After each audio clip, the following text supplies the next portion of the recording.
Regret isn't about words, it's about loss. You could write the most perfectly crafted message, one that's poetic, raw, and packed with emotion, but if the person receiving it doesn't feel the absence of you in their life, it won't land the way you want it to. Regret isn't a reaction to what someone reads.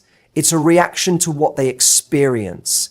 That's the mistake most people make when they try to make someone regret hurting them. They think it's about saying the right thing, making some grand statement that will suddenly wake the other person up, make them see the error of their ways. But words are just words, unless they're backed by something real. Regret happens when someone realizes that they've lost something valuable. It happens when they start to fill the void where you used to be, when they no longer have access to your energy, your kindness, your presence, when they realize that the version of you who adored them, who wanted them, who gave them warmth and attention is gone. That's what actually makes people second guess their choices. That's what triggers that deep, knowing feeling of, I messed up. Think about the times in your life when you felt real regret.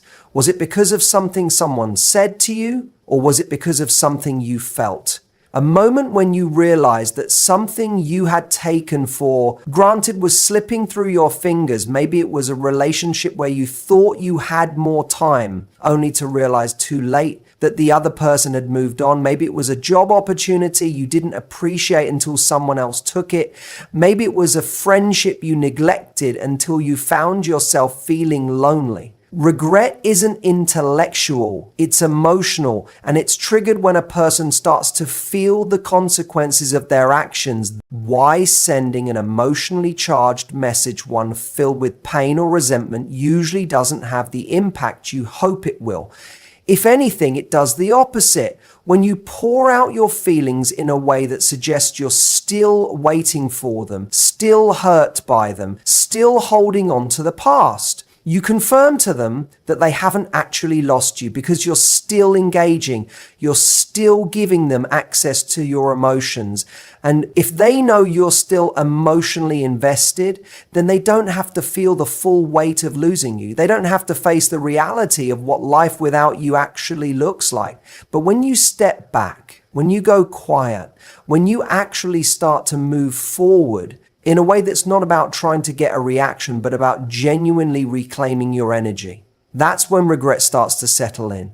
Not because you said the perfect thing, but because you stop saying anything at all. Because suddenly there's a noticeable shift. They're no longer the S of your attention. Their actions no longer elicit a response from you. And that is when they start to wonder, wait, did I lose her? The irony is most people think that making someone regret hurting them requires action. They think they have to do something, say something, send something. But real regret isn't created through pursuit. It's created through absence. It's created when you become unavailable in a way that feels real and permanent. That's when the dynamic changes. That's when they stop seeing you as someone who's waiting for them and start seeing you as someone they can't reach anymore. And that's when the weight of their decisions actually starts to hit them. Now, this doesn't mean you have to go cold or play childish games.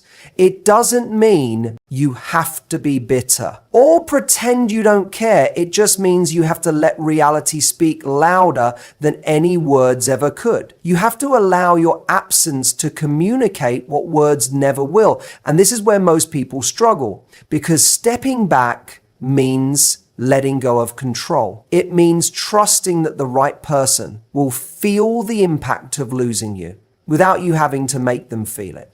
And the truth is, not everyone will, some people won't regret losing you, not because you weren't valuable, but because they were never in the right place to appreciate you in the first place.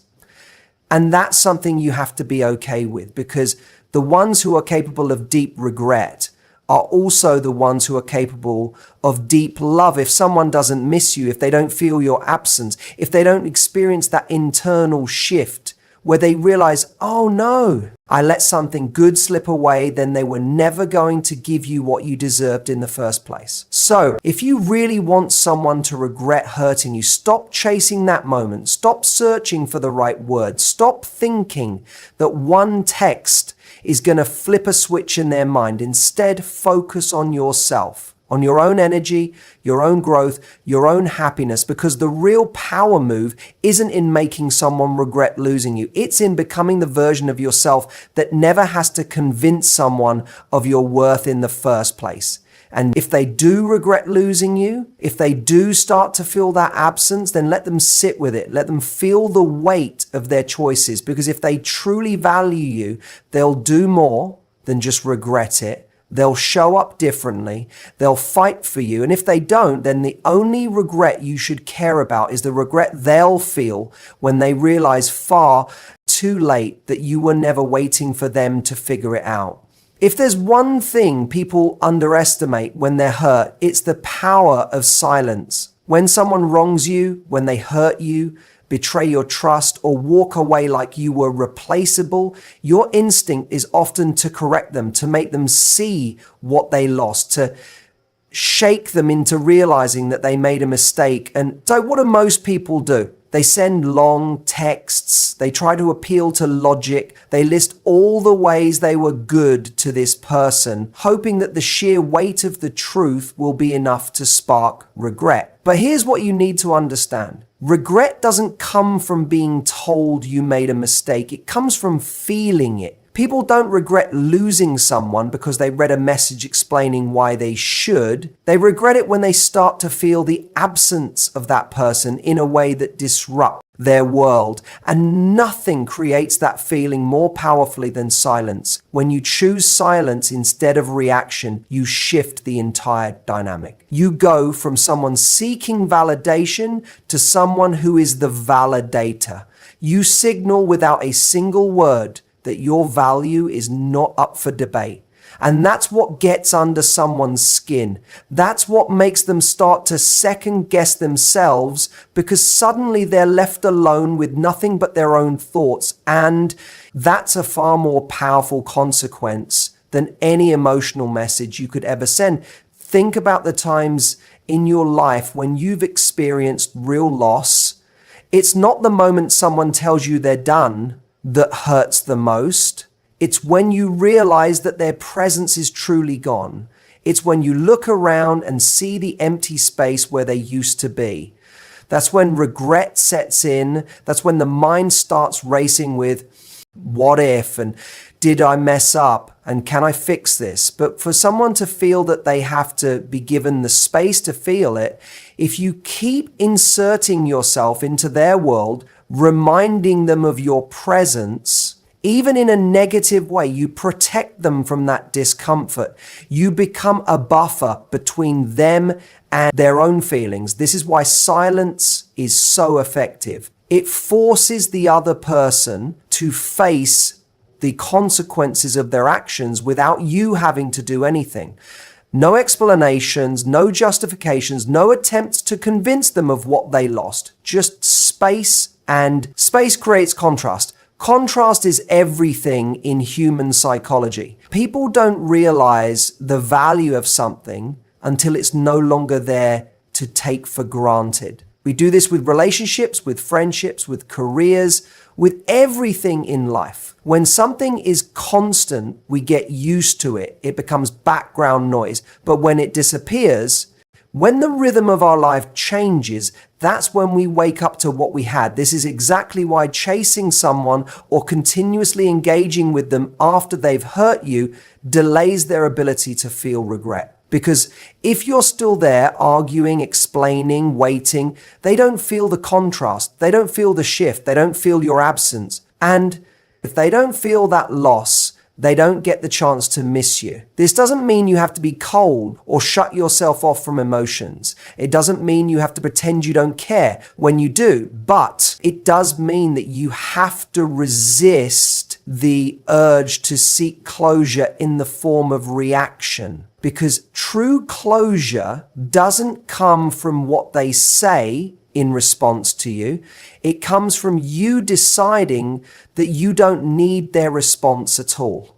The person who hurt you is expecting something from you. Maybe they're expecting anger. Maybe they're expecting tears. Maybe they're expecting you to beg or try to make them see your worth. When you give them silence instead, you disrupt their expectations, you create a question mark in their mind, and people hate uncertainty. They hate not knowing how you feel, what you're thinking, what you're doing. Uncertainty becomes the breeding ground for doubt. And here's where the real shift happens.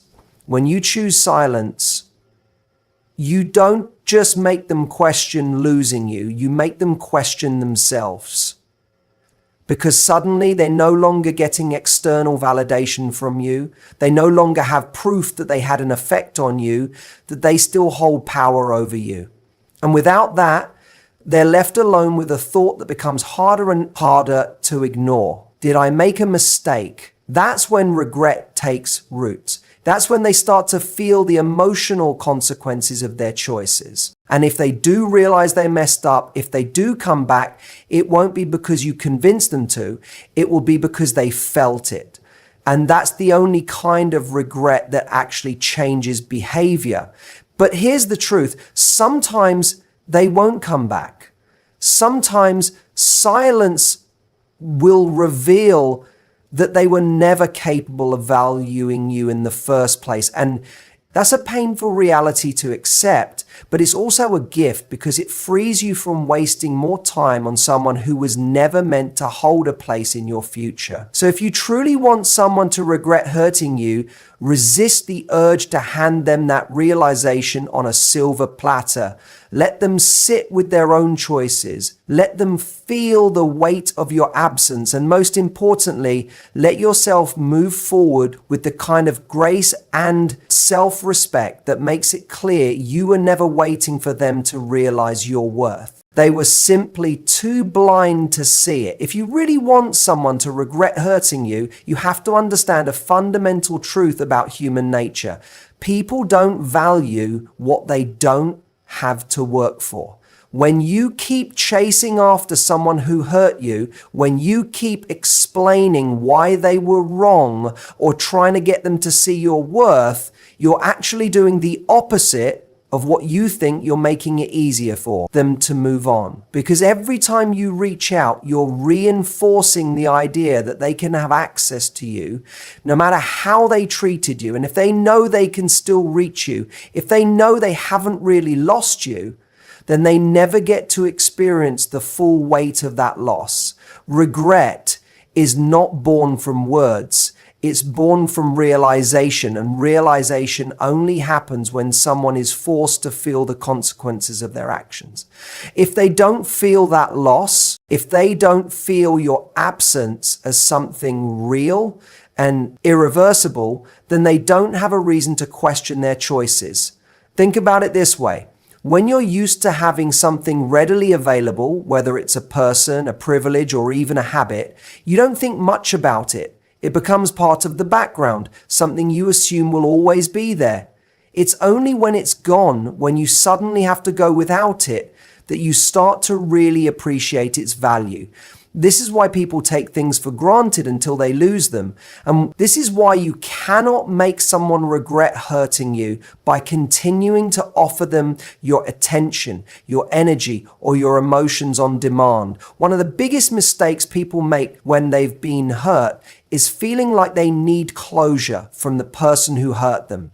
They think, if I could just get him to see what he did, if I could just make him understand, then I could move on. But here's what you need to realize. Closure is not something you get from someone else. It's something you give yourself. Waiting for someone to acknowledge their mistake is just another way of giving away your power. It keeps you in a cycle of hoping for something that may never come. And in the meantime, it prevents them from truly feeling what it means to lose you. Because as long as you're waiting for their response, as long as you're seeking their validation, they still hold a piece of your emotional energy, and they can feel that. They can feel that you're still there, still affected, still waiting. And that knowledge removes their need to reflect on their own behavior. Because why would they need to reflect when they know they still have an emotional hold on you? But when you shift your focus from waiting for their regret to reclaiming your power, the entire dynamic changes when you stop looking for their reaction and stop focusing on your own growth. You send a message without saying a single word. I am no longer available to be taken for granted. And that's when people start to feel the shift. That's when they start to wonder, because people don't start missing you when you're still showing up. They start missing you when they realize they no longer have access to you, when they go to check if you're still there and suddenly you're not, when they expect a response and it never comes, when they assume you're still affected. And instead, they see you thriving without them. This is where self-respect becomes the most powerful tool in your arsenal, not just as a way to make someone regret hurting you, but as a way to make sure that you never have to rely on someone else's regret for your healing. Because here's the truth. Someone else's regret is not what will heal you. Even if they do come back, even if they do apologize, it will never undo the fact that they hurt you in the first place. It will never erase the time you spent questioning your worth, waiting for them to realize it. That's why the goal should never be to make someone regret hurting you. The goal should be to become so solid in your own value that their regret, when it inevitably comes, is irrelevant to your happiness. That's the real win. Not getting apology, not hearing them say they made a mistake, but reaching a place where their mistake no longer defines your self-worth, where their absence is not something you grieve, but something you grow from. And paradoxically, that's what will make them regret losing you the most, because nothing is more haunting than realizing you let go of someone who became even better without you. If you want someone to regret hurting you, you have to understand one thing. People don't feel regret when they see you suffering. They feel regret when they see you thriving without them. A lot of people think that showing their pain will make the person who hurt them feel guilty. They believe that if they express enough sadness, enough anger, enough disappointment, it will force the other person to realize what they've done. But that's not how human psychology works. Regret isn't born from seeing someone broken. It's born from realizing what you've lost when someone walks away from you, when they hurt you or take you for granted. They are operating under an assumption. You will always be there. They assume that no matter what, they still have some level of access to you. Maybe not in the same way as before, but in some way, they still occupy space in your mind, that they still have emotional weight in your life. And as long as they believe that, they don't feel a true sense of loss. But the moment that assumption is broken, the moment they look at your life and see that they are no longer a part of it in any meaningful way, that's when regret starts to creep in. It's not just about moving on, it's about moving up. It's about evolving into the kind of person who doesn't just survive without them, but becomes better in their absence. Because when someone sees you not just existing, but flourishing without them, that's when they have to sit with the realization that they misjudged you, that they underestimated your strength, that they walked away from something rare. This is why self-growth is the most powerful response to heartbreak, not for them, not as some strategy to get them back, but because it shifts the entire dynamic in your own mind. When you're focused on growth, on becoming more confident, more fulfilled, more engaged in your own life, you stop seeing their absence as a loss and start seeing it as an opportunity. And when you start seeing it that way, something interesting happens. You stop wanting their regret because you realize that their regret is no longer relevant to your happiness. A saying, success is the best revenge, but I would go even further than that. Success is not just revenge, it's clarity. It's the proof that you never needed their validation to be worthy. It's the proof that their choice to walk away was not a reflection of your value, but of their inability to see it. And the irony is, that's when people start to regret the decisions the most, because suddenly they don't just see the person they walked away from, they see the person they missed out on. Imagine this, someone hurts you, and instead of crumbling, instead of begging for closure, instead of proving your pain, you shift your energy, you invest in yourself, you become more confident, more exciting, more radiant, you start doing things that bring you joy, you start surrounding yourself with people who see your worth effortlessly. You start living in a way that makes it clear that you are never dependent on them for happiness in the first place. And then one day they see you, maybe through social media, maybe through mutual friends, maybe just by watching your energy shift in real life, and suddenly it hits them. They are no longer a part of this version of you. And that's when regret turns into something deeper, because regret is one thing, but realizing that you can never go back, that's a whole different kind of pain. The biggest mistake people make when they want someone to regret hurting them is keeping a door open. They leave subtle signs that they're still available. They post cryptic messages hoping the other person will notice. They linger in conversations that should have ended. They keep responding, keep engaging, keep making sure that the person knows they're still emotionally invested. And all that does is soften the loss. It tells the other person, you may have walked away, but I'm still here. And as long as they believe that they never have to fully confront what it means to lose you. So the most powerful thing you can do, disappear from their world in every way that matters. Not in a petty way, not in a dramatic way, but in a way that makes it clear that your life is moving forward, whether they're in it or not. And when they finally realize what they lost, it won't be because you tried to make them see it. It will be because they saw it on their own.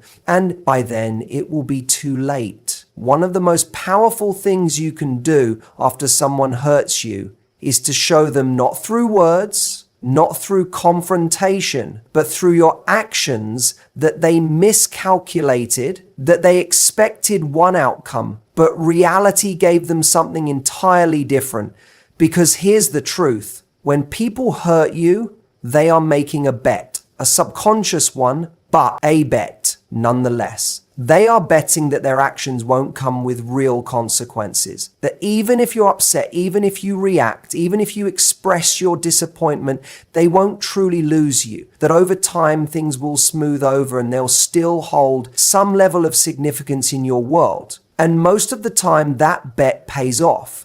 Because when someone hurts us, our first instinct is often to prove our pain, to show them how much they affected us, to demand accountability, to seek an explanation.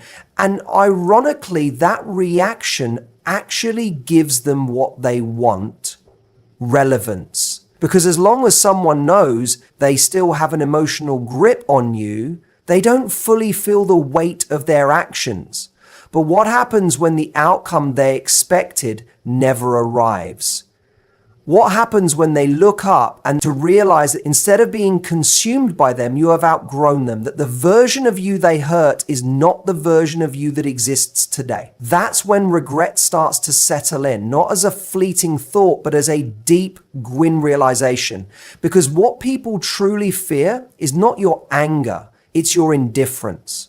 Anger still implies emotional investment. It means they still hold space in your mind. But indifference, that's terrifying, because it means you have placed them in a category that no one ever wants to be in, irrelevant to your happiness. And the only way to reach that level of indifference is to make a fundamental shift, one that most people never do. Instead of trying to make them see what they lost, focus entirely on what you are gaining without them. Because the moment you shift your focus from them to you, everything changes. Your energy changes, your confidence changes, your standards change. You stop operating from a place of trying to elicit a reaction, and instead you start living in a way that makes it clear you were never the one who lost in this situation. And here's where it gets interesting. When someone hurts you and expects you to react in a certain way, whether it's by chasing them, seeking closure, or proving your worth,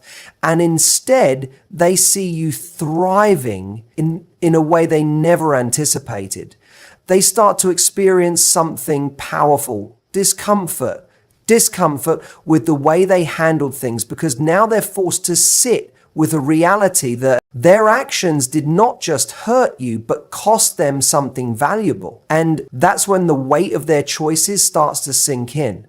But none of this happens if you're still emotionally entertaining their presence, if you're still subtly trying to get their attention, still reacting to their breadcrumbs, still making sure they notice you in some way. You have to disappear in a way that matters. Not necessarily in the literal sense, not by blocking them out of spite or cutting them off in a way that feels performative, but by making a fundamental decision they are no longer relevant to your personal growth story. Because here's what will happen. At first, they may not notice.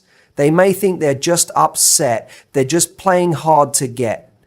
That eventually you'll soften, you'll engage, you'll come back in some way, but then time passes and they really realize that you're not coming back. And then they start looking at your life, what you're doing, how you're evolving, and they see something unexpected. You're not just fine without them, you're better without them. And that is what shifts everything, because now they don't just regret hurting you, they regret underestimating you. They regret assuming that they could walk away and still hold the same significance in your life. They regret not seeing in the moment what you were truly worth, but by the time they fully grasp this, it's too late, because you have moved forward in a way that makes it clear your life was never dependent on their presence. And that's when they realized the truth. You were never the one who lost them. They were the ones who lost you. There's a moment, a very specific moment, when someone realizes they've made a mistake. It doesn't happen when you first walk away. When you tell them how much they've hurt you, it doesn't even happen when they see you trying to move on. It happens later, when enough time has passed that they assume they should be over it, yet for some reason they aren't. See, when someone hurts you, they usually expect to move on without consequence. They assume that even if there's some temporary guilt, it will eventually fade, that life will continue, and that their decision, whatever it was the right one. But what they don't account for is time.